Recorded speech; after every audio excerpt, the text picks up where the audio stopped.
आप सभी का हमारे YouTube चैनल पे बहुत बहुत स्वागत है। आइए सुनते हैं गुरुवार व्रत की कथा। तो बोलिए प्रेम से भगवान बृहस्पति देव की जय, भगवान विष्णु की जय, माता लक्ष्मी की जय। प्राचीन काल में एक बहुत ही निर्धन ब्राह्मण था। उसके कोई संतान न थी। वह नित्य पूजा पाठ करता। उसकी स्त्री ना स्नान करती और ना किसी देवता का पूजन करती। इस कारण ब्राह्मण देवता बहुत दुखी रहते थे। अपनी पत्नी को बहुत समझाते, किंतु इसका कोई परिणाम ना निकलता। भगवान की कृपा से ब्राह्मण के यहाँ एक कन्या उत्पन्न हुई।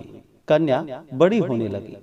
प्रातः स्नान करके वह भगवान विष्णु का जप करती।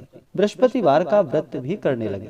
पूजा पाठ समाप्त कर पाठशाला जाती तो अपनी मुट्ठी में जौ भरकर ले जाती और पाठशाला के मार्ग में डालती जाती। लौटते समय वही जौ जो कि स्वर्ण के हो जाते थे तो उसको बीन कर घर ले आती। एक दिन वह बालिका सूप में उन सोने के जौ को फटक कर साफ कर रही थी कि तभी उसकी माँ ने देख लिया और कहा कि हे बेटी, सोने के जौ को फटकने के लिए सोने का सूप भी तो होना चाहिए। दूसरे दिन गुरुवार था। कन्या ने व्रत रखा और बृहस्पति देव से सोने के सूप देने की प्रार्थना की और कहा कि हे प्रभु, यदि सच्चे मन से मैंने आपकी पूजा की हो तो मुझे सोने का सूप दे दो। बृहस्पति देव ने उसकी प्रार्थना स्वीकार कर ली। रोजाना की तरह वह कन्या जौ फैलाती हुई पाठशाला चली गई। पाठशाला से लौटकर जब वह जौ बीन रही थी तो बृहस्पति देव की कृपा से उसे सोने का सूप मिला। उसे वह घर लेकर आई और उससे जौ को साफ करने लगी, परंतु उसकी माँ का वही ढंग रहा। एक दिन की बात है कि कन्या सोने के सूप में जब जौ को साफ कर रही थी, उस समय उस नगर का राजकुमार वहां से निकला। कन्या के रूप और कार्य को देखकर वह उस पर मोहित हो गया। राजमहल आकर वह भोजन तथा जल का त्याग करके उदास होकर लेट गया।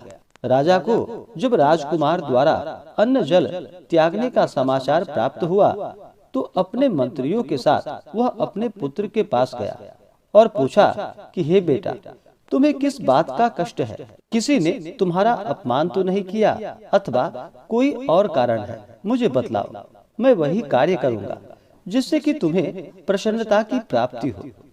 अपने पिता की बातें सुनकर राजकुमार बोला कि हे पिताजी, मुझे किसी बात का कोई दुख नहीं है। किसी ने मेरा अपमान भी नहीं किया है, परंतु मैं उस लड़की से विवाह करना चाहता हूँ जो लड़की सोने के सूप में जौ को साफ कर रही थी। राजकुमार ने राजा को उस लड़की के घर का पता भी बता दिया।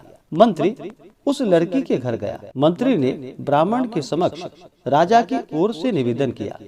कुछ ही दिनों के बाद ब्राह्मण की कन्या का विवाह जो कि राजकुमार के साथ संपन्न हो गया। कन्या के घर से जाते ही ब्राह्मण के घर में पहले की भांति गरीबी का निवास हो गया। एक दिन दुखी होकर ब्राह्मण अपनी पुत्री से मिलने गया। बेटी ने पिता की अवस्था को देखा और अपनी माँ का हाल पूछा तो ब्राह्मण ने सभी हाल कह सुनाया। कन्या ने बहुत सा धन देकर अपने पिता को वहां से विदा कर दिया, लेकिन कुछ दिनों के बाद फिर वही हाल हो गया। ब्राह्मण फिर अपनी कन्या के यहाँ गया और सभी हाल कहा तो पुत्री बोली कि हे पिताजी, आप माता जी को यहाँ लेकर आओ। मैं उन्हें यह विधि बता दूंगी जिससे कि गरीबी दूर हो जाए। ब्राह्मण देवता अपनी स्त्री को साथ लेकर अपनी पुत्री के पास राजमहल पहुँचे तो पुत्री अपनी माँ को समझाने लगी कि हे माँ, तुम प्रातः काल स्नान करके विष्णु भगवान का पूजा करो और बृहस्पतिवार का व्रत करो तो तुम्हारी सब दरिद्रता दूर हो जाएगी। परंतु उसकी माँ ने उसकी एक भी बात ना मानी।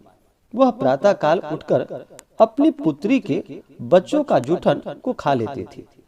एक दिन उसकी पुत्री को बहुत गुस्सा आया। उसने अपनी माँ को एक कोठरी में बंद कर दिया और प्रातः काल उसे स्नान आदि करा करके पूजा पाठ करवाया तो उसकी माँ की बुद्धि ठीक हो गई।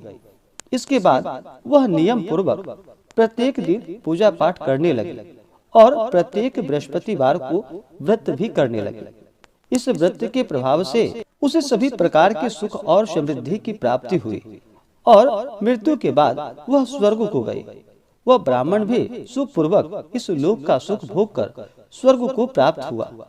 बृहस्पति देव सभी कामनाएं पूर्ण करते हैं। जो सद्भावना पूर्वक बृहस्पतिवार का व्रत करते हैं, कथा पढ़ते हैं एवं सुनते हैं या दूसरों को सुनाते हैं, भगवान बृहस्पति देव उनकी सभी मनोकामनाएं पूर्ण कर देते हैं और उनकी सदैव रक्षा करते हैं। जो संसार में सद्भावना से गुरुदेव का पूजन एवं व्रत सच्चे हृदय से करते हैं, उनकी सभी मनोकामनाएं वैसे ही पूर्ण होती है जैसे कि उस ब्राह्मणी की सभी मनोकामनाएं पूर्ण हुई।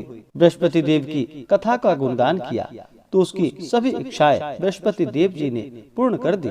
इसलिए सभी को चाहिए कि भगवान बृहस्पति देव का पूर्ण श्रद्धा भक्ति भाव के साथ पूजन करे और कथा सुन करके प्रसाद ग्रहण करे। इससे भगवान बृहस्पति देव अति प्रसन्न होते हैं और अपने भक्तों की सभी मनोकामनाएं पूर्ण करते हैं। तो बोलिए प्रेम से भगवान बृहस्पति देव की जय। तो आशा करता हूँ कि यह जानकारी आपको अच्छा लगा हो। ऐसे ही ज्ञान वर्धक जानकारियाँ प्राप्त करने के लिए हमारे इस चैनल पे अगर आप नए हैं तो चैनल को लाल बटन दबा करके सब्सक्राइब करें, साथ में बेल आइकन घंटी को दबाएं ताकि मेरे वीडियो का नोटिफिकेशन आपको समय से मिलता रहे।